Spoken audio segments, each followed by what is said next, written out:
Christophe Jourgeon, bonjour. Vous êtes Bonjour. conseiller municipal de Lyon, vous êtes le président du groupe UDI à la métropole et vous peaufinez, on peut dire ça comme ça, votre projet de RER à la lyonnaise. Vous allez en faire votre thème de campagne ? Alors, ce n'est pas un thème de campagne, mais c'est un sujet sur lequel je travaille depuis plusieurs années maintenant, parce que je pense que c'est vraiment une réponse clé pour améliorer les mobilités, les déplacements d'1,5 million d'habitants ou de salariés qui travaillent sur la métropole de Lyon. Mais enfin, Donc c'est un vrai enjeu.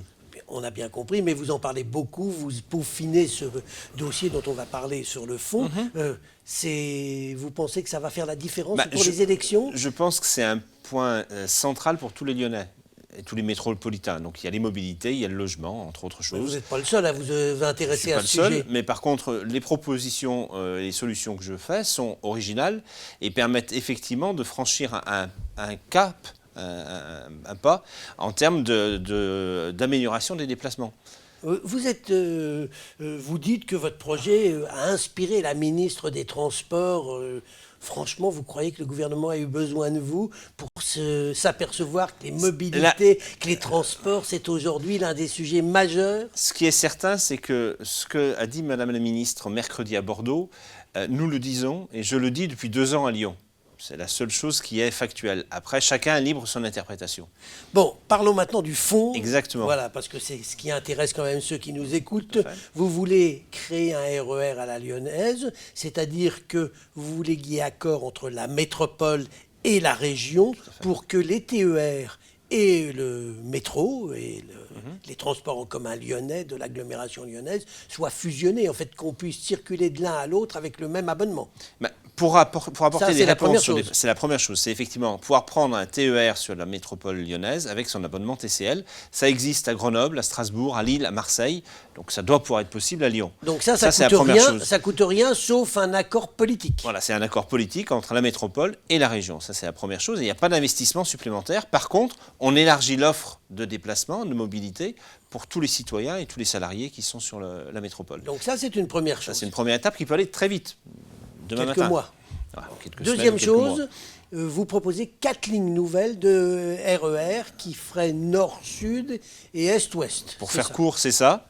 Le RER, l'avantage du RER, c'est qu'on augmente le cadencement, donc on a des fréquences plus importantes, donc c'est plus pratique pour l'usager. Et puis surtout, on a des lignes qui traversent la ville-centre, ce qui permet de faire par exemple un Francheville-Saint-Priest en une trentaine de minutes, alors qu'aujourd'hui, si on prend les transports en commun, c'est 1h15, et si vous prenez votre voiture en heure de pointe, outre l'impact écologique, ça doit être 1h30 ou 2 heures. Aujourd'hui, on a vu l'enquête TomTom qui dit qu'un Lyonnais perd 135 heures par an dans les embouteillages. Donc on voit bien qu'il y a un moins vrai qu'à problème. Paris ou qu'à Bordeaux. Moins qu'à Paris qu'à Bordeaux, mais 135 heures, c'est quand même significatif, et en plus, ce n'est qu'une moyenne. Donc du coup, il y a un travail à faire, et ce RER permet vraiment de faire de diamétralisation est-ouest. Encore une fois, Francheville-Saint-Priest en 30 minutes, c'est quand même très intéressant. Ça permet aussi de faire, par exemple, un Saint-Germain-au-Mont-d'Or au nord et Irigny en une trentaine de minutes, ce qui est là aussi est très rapide en temps de parcours, mais ce qui permet aussi de passer dans la phase opérationnelle pour le déclassement de la 6 à 7. C'est-à-dire que si on a ce RER, ça permet d'offrir une offre de mobilité à ceux qui prennent leur voiture dans la 6 à 7, sur la 6 à 7. Et donc ça permet d'accélérer la transformation de la 6 à 7 en un boulevard urbain. Alors Christophe Jourgeon, problème qui peut se poser si on fait ce RER, on utiliserait les lignes existantes, mais on sait qu'il y a saturation notamment au niveau de Lyon. Il faudrait faire des gros travaux. Est-ce qu'on a l'argent, les moyens aujourd'hui que l'argent public est rare ? Alors, effectivement, il y a des travaux à prévoir. Il faut doubler la liaison Lyon-Grenelle, mais ça c'est prévu dans la désaturation du nœud ferroviaire lyonnais. Et il faut doubler le tunnel de Fourvière de Saint-Irénée. Donc c'est effectivement un budget important de l'ordre d'1 milliard d'euros. Tunnel ferroviaire. Hein, parce que vous avez tunnel Fourvière, les gens vont croire. Tunnel ferroviaire. Qui relie Gorge-de-Loup à Perrache, et qui a un vrai goulot d'étranglement aujourd'hui. Donc c'est 1 milliard d'euros ou peut-être un peu plus. Par contre, on est à un jour historique. Mercredi dernier, encore une fois, Elisabeth Borne, à Bordeaux, a déclaré que l'État contribuerait pour 50% aux investissements pour mettre en place du RER au niveau des métropoles, et notamment de la métropole de Lyon.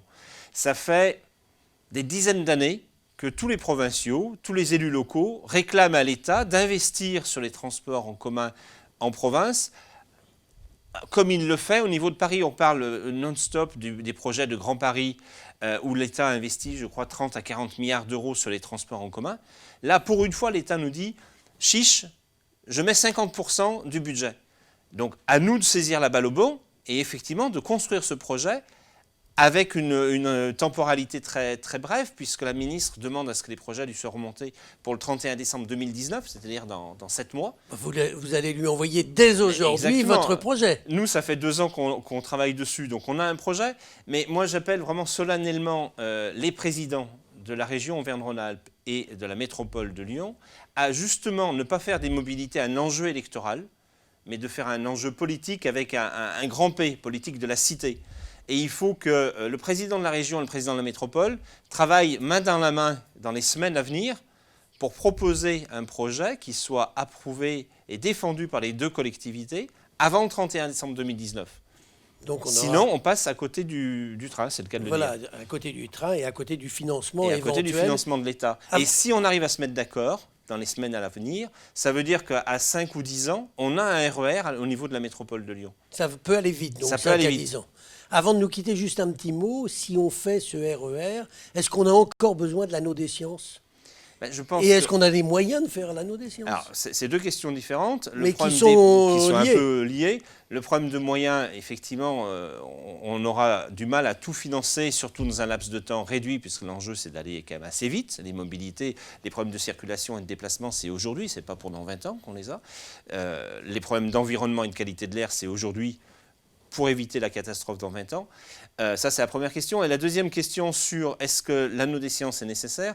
Moi, je crois qu'il faut faire une analyse qualitative de où vont les 80 000 voitures, conducteurs qui passent sur la 6 à 7.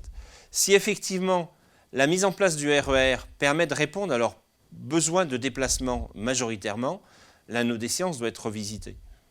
Mais ça, il faut faire une analyse qualitative dont je n'ai pas les résultats aujourd'hui. Mais ça doit se mener dans les semaines et les mois à venir aussi en parallèle. Oui, puisque de toute façon, les décisions elles devront être prises rapidement. En ce qui concerne à la fois le RER et l'anneau des sciences. Christophe Jourgeon, je vous remercie. Merci beaucoup.